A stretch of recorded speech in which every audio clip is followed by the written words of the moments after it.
that point, would you consider being the director of the Institute? And I said, yes, but only if it's under the City University of New York.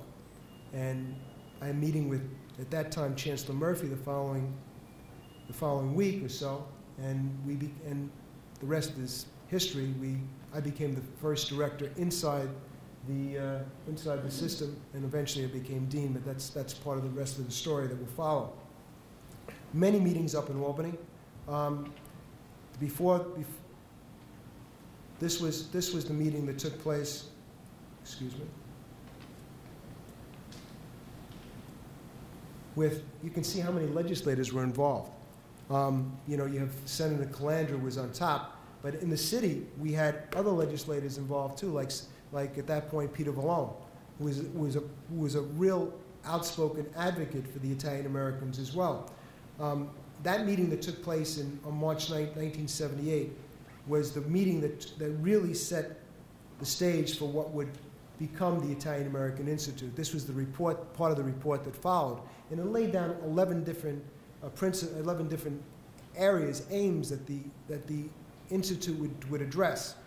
And I tried throughout my tenure to address every one of those issues in one way or another. It included italics, which is here today, which was the public programming that we somewhat very badly needed. And I'm proud to say it's just celebrated its 25th year, and we have the first producer, director, Bill Shemp is with us today, so congratulations to him.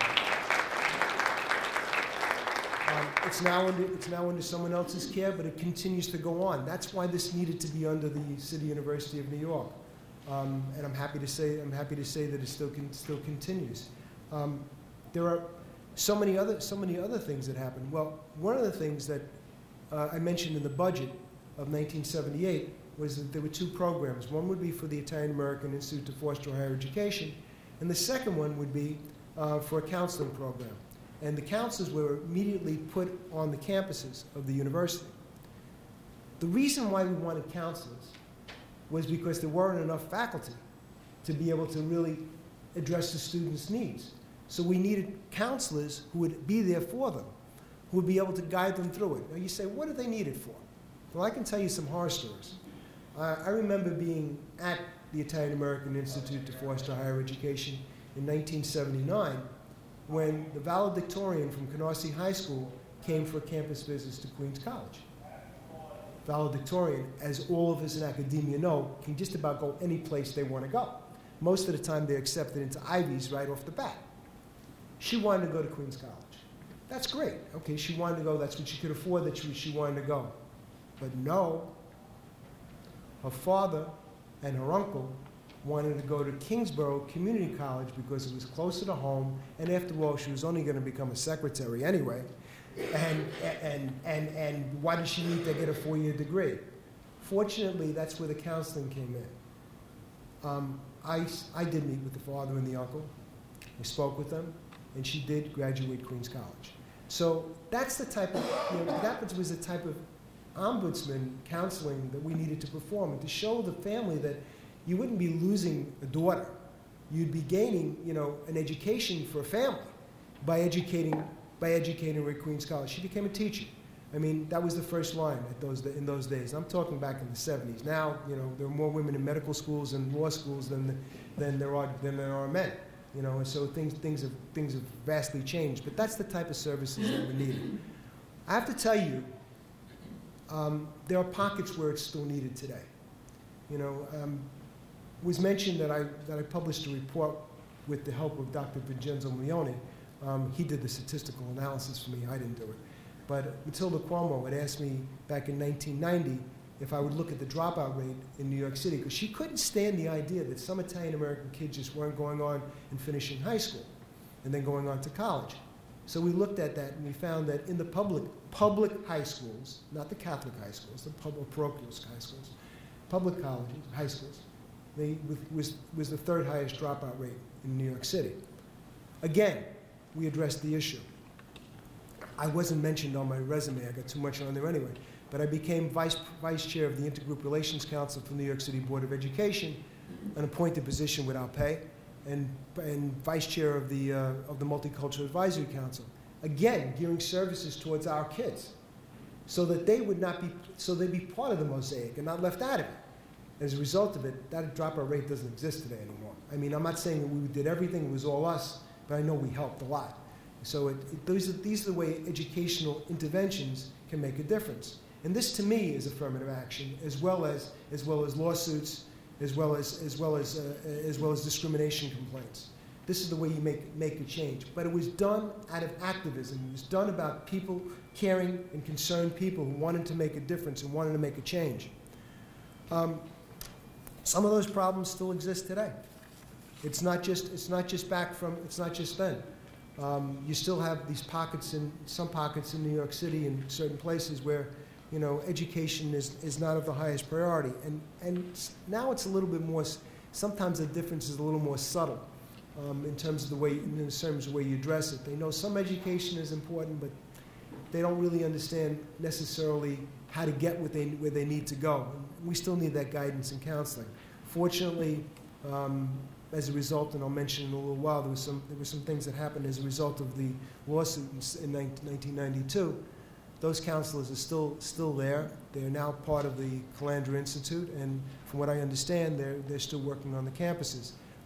But we need to continue that effort. We need to continue that front.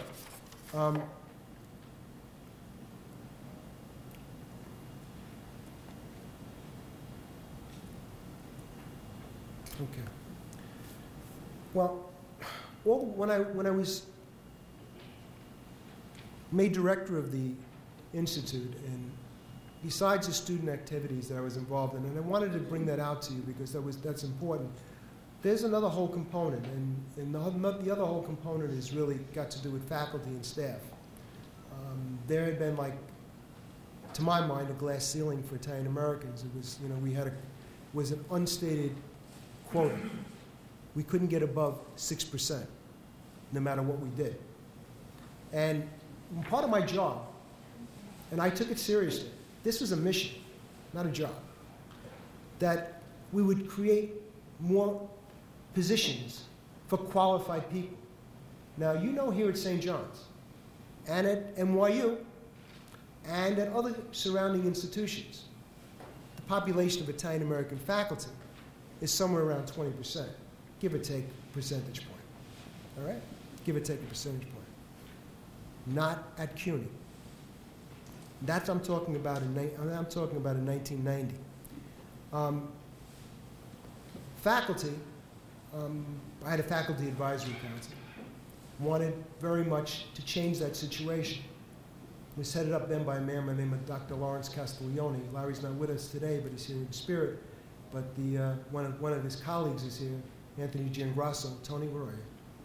Oh, there you are. Hi, Tony. And Tony became president of the first president of the Italian American Legal Defense and Higher Education Fund. They were incredible. They had meeting after meeting after meeting. I just facilitated it, but they had meeting. They met with the chancellor. They got funding, additional funding put aside to hire Dr. Milioni to do statistical analysis because the university said they had no data, so therefore how could they address it? So we had the task of creating the data. So from 1986 or 87, when he was hired, we created data from the United States Census data, which is accepted by the federal government, created what today you can put it on a chip, but in those days we had it on binders. They were about this thick, and in 1990, we presented that data to the Vice Chancellor for Faculty and Staff Relations in charge of hiring for the university. And he took the book, he picked it up, and he put it down and just looked at us. And we never heard from him again. Kind of got me angry because we had done all this work, and there were a number of complaints that were being filed, thanks to Tony Giangrasso, with the United States Department of Labor, which is a Department of Labor complaint. He filed it, and there were some faculty members that signed on. At that point, I was angry. I signed on too. And that changed my life.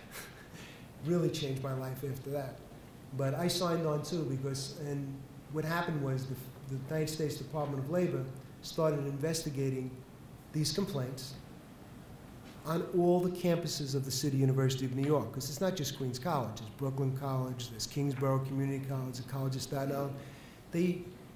And by 1992, when the university wasn't coming forth with the information that the Department of Labor wanted, they issued 21 or 22, I'm not sure, class action complaints, one for each of the campuses. This got the university administration in an uproar. They were angry. And of course they saw the Calandra Institute, and me being the head of it, as the instrument of facilitating this to take place, if not actually instigating it. So what did they do? They decided that they would remove me as a director and move it out to the College of Staten Island. Congressman Mario Biaggi called that ghettoizing the Italian-American community. That's not my quote, that's Congressman Biaggi's quote, so if anybody wants to use it, you can. And basically, they used to say years ago when you were a police officer and you weren't doing a good job, they put you on a beat in Staten Island. Well, basically it's the same thing, that's what they said. They were going to stick us in Staten Island. I was, again, upset. Fortunately for me, I have a great friend. And he's been my friend all my adult life. He was the president of the student body at Lehman College. He himself was an activist for discrimination and for defamation. And he'll be speaking to you right after me. But I want to acknowledge my great friend, Philip Follier. Phil?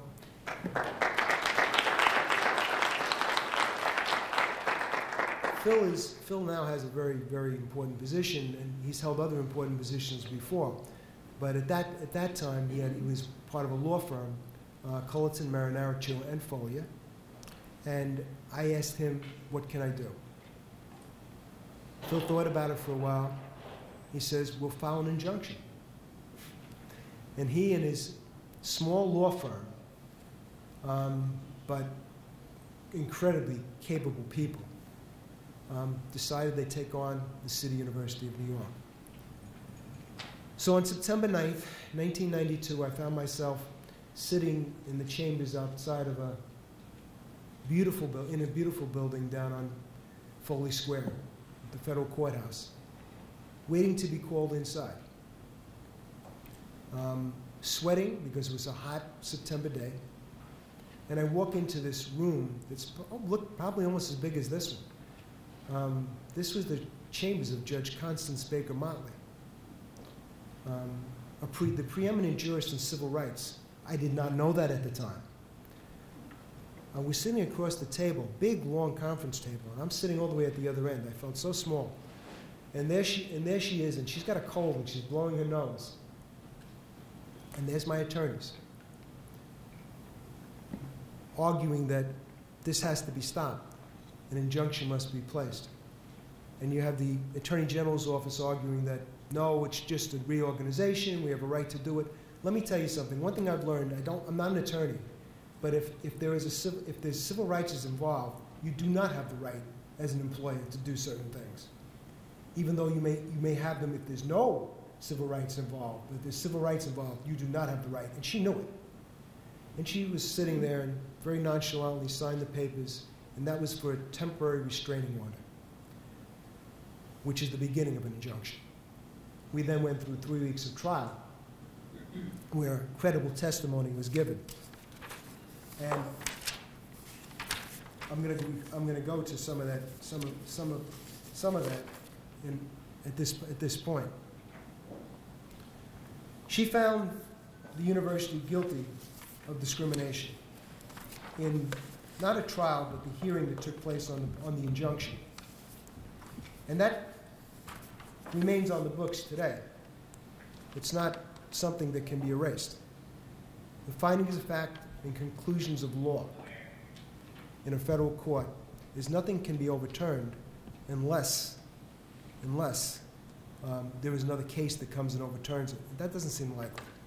So for time immemorial remains there. This is the actual, and I'll give you the citations later if you want to read it. But I want to read you some of the quotes of the judge in the findings, and let you be the judge as to what was going on. First thing she says is a preliminary injunction is granted enjoining discrimination against Italian Americans with respect to faculty recruitment and promotions, and enjoining dismemberment of the Institute and the removal of Dr. Scelsa as director of the Institute. She said, CUNY is seeking to curtail the independence of the Institute and put Dr. Scelsa on a short leash, one in which he lacks room to bite his master, CUNY. Remember, Motley worked with Thurgood Marshall on the Brown decision. She knew very well. She knew this was a perfect parallel between the African American movement for civil rights and what Italian Americans were going through. She also said that Dr. Scelsa, as director of the Institute, represents the interests of the Italian American community. It is clear from the evidence and arguments presented by all parties that the questions of discrimination involved herein relate not only to Dr. Scelsa, but to Italian Americans as a group. This court, in accordance with the postures of both sides, will treat the action as such. So this wasn't just Joe Scelsa's discrimination case. Motley made this a case that she expanded it for everybody else, all Italian Americans, because she wanted to send a message. She also said that Dr. Scelsa is a thorn in the side of the university and is shunted aside as director during its reconfiguration so that he will not remain, only to remain in charge of outreach functions. She also said that the central location of the Institute is central to its function, meaning in Manhattan, not to go to Staten Island. It had to stay where it is. The court finds that the only possible rationale for this odd placement is that defendants wanted to inhibit the Institute's effectiveness in seeking to validate the civil rights of Italian Americans. I didn't write this, folks. This is Constance Baker Motley who wrote this. The court finds the data to indicate a significant disparity in the availability pool and the number of Italian Americans employed at CUNY in faculty and staff. CUNY has known since the latter half of the 1970s that Italian Americans are underrepresented in both faculty and non-faculty personnel. The only rational way to explain disparity is discrimination. This court lacks confidence that pending trial, CUNY will address these problems without Dr. Scelsa at his present position. Dr. Scelsa must remain in place pending trial. At trial, CUNY is invited to present for the court's satisfaction a plan to set the goals and fulfill the promises first undertaken in 1976 in the Kibbe Memorandum, which it has ignored. It might be easier to achieve these goals with the willing involvement of Dr. Scelsa and the Italian American community in New York City. So she's instructing the defendant as to how to resolve the problem. Well, a lot of acrimony took place over the next year, part of which the judge awarded attorney's fees to my attorneys in an interim basis because we had such a likelihood of success at trial. Finally, in the latter part of 1993, through the assistance of the governor's office, then Mario Cuomo, we were able to hammer out an agreement, which was not easy, but it addressed what the judge wanted us to address in terms of finding a solution, and we did. If you bear with me in 1 second, I just want to find one paper. Because this is important, because in the solution, a number of things happened. The DOL complaint, the Department of Labor complaint, which was the basis for starting all of this, that was resolved to the extent to which everyone was allowed to go into arbitration who wanted to. Up to 40 complainants to resolve an arbitration. I was one of those complainants. Dr. Mione was one of those complainants. Maria Fosco was one of those complainants. All of us were successful in arbitration. That was an important achievement. Up until that time, because arbitration is a less expensive process, and you know lawsuits cost a lot of money. Calandra Institute will remain in Manhattan. The university agreed. It also agreed, and here those of you who are in academia will understand the distinction with a difference, will become a research institute. Why? Prior to that, I didn't realize it when I came on because I was too naive in 1984. It was only a program under the central administration. It needed to be a research institute, so it would have the academic stature, credibility, and be able to participate in the research funds that academic institutions can garner from other sources through sponsored research. That's a big plus. They agreed to do that. Not without difficulty, but they agreed to do it. It took me over a year to get it done, but it did happen. Affirmative action will continue, and it's still on the books today. It's a stated goal for Italian Americans. And Philip Canestraro, the first distinguished professor of Italian American studies. Why was that important? Oh, just because you want another professor? No. Got to understand, I had a bigger vision in mind. And Phil was exactly the type of professor we needed for that position. Not only did he do the event at the Historical Society, which he curated, which was incredible, and I had to raise the money for it, and I did, and provide the staff through the Calandra Institute to make it work. But why was it important? Because Phil was given, because at trial, I didn't read that part of it, but at trial, I'll just say it, we presented evidence that there was not one professor of Italian-American descent on the CUNY Graduate Center faculty. Not one. Not one. We needed one.